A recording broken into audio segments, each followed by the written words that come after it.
Right, so if trucks are not moving along the N3 from the Durban port, that affects several provinces in South Africa as well as surrounding countries. A huge ripple effect here. Business in this country was suffering due to lockdown regulations. Now you add the looting and the future looks even bleaker. To discuss, we're joined by the president of the SA Chamber of Commerce and Industry, that's Advocate Mtho Xulu. Mr. Xulu, it seems very widespread, very destructive.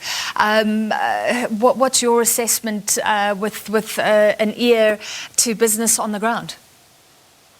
Good afternoon, Francis. Yes, it's been a devastating few days for the South African business community that was totally ambushed, by a lot of criminal elements that targeted them unfairly, for reasons that are not known to the business community. So it's been a tough couple of days with great losses that will never be recovered.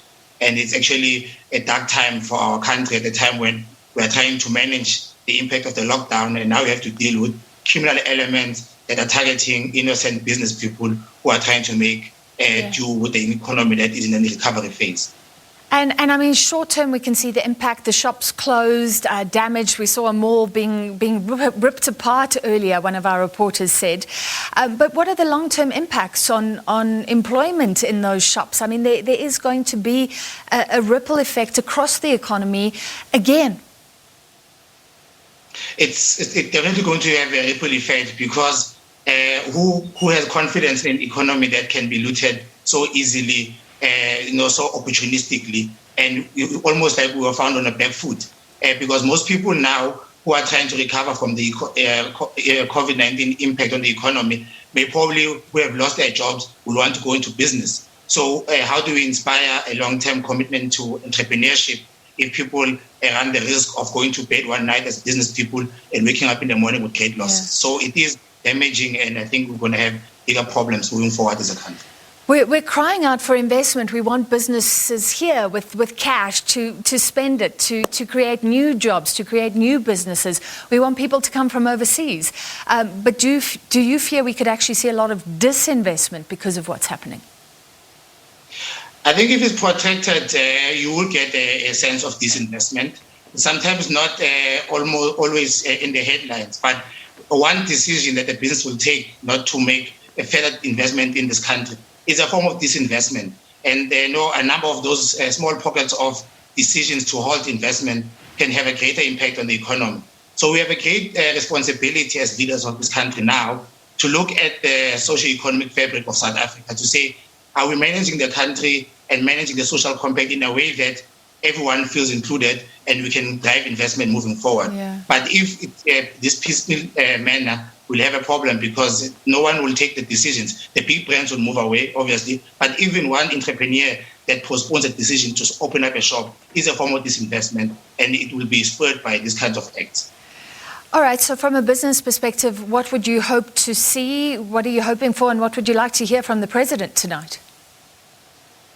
I think in the short term, we have to deal with the fact that here we are dealing with criminality in its purest form.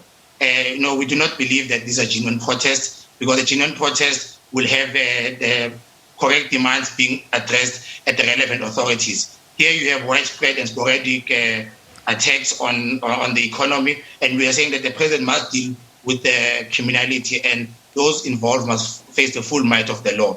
And over that, we feel that we will have to connect better on the social compact, on what it actually means. Because it seems like even though we have greater levels of cooperation between business, government, and labor, it does not seem to enjoy everyone's support. So I think in the long term, we'll want to have a more energized social compact where everyone feels that this economy belongs to all. But in the short term, the president has to deal with the criminality. Who do you blame here? You're talking about the social compact. That's not working. We have incredible levels of unemployment, poverty, inequality. And what do you say about the way the economy has been managed? I think we have to have a greater introspection as a country that, we boast about having a very advanced social compact. And, social partners always engage in constructive discussions. However, the reality on the ground is that the unemployment inequality is so high you'll think that there is no such social compact. So we need to reflect on what do we mean by the social compact, what does it seek to achieve, what are the deliverables, and who is responsible? Because it does not help that we have cooperation, but there are no results. So it is also an opportunity to self-introspect, and I think we have to do it because clearly something is going wrong, and those who have the responsibility to lead the country in business, labor, and government have to really introspect and reflect on where we are so that we start dealing really with these three gorillas that is facing our nation. Otherwise, the social compact itself is not sustainable and is not bearing the necessary fruit. All right, thank you very much. That was the president of the South African Chamber of Commerce and Industry, Advocate Mtho Xulu.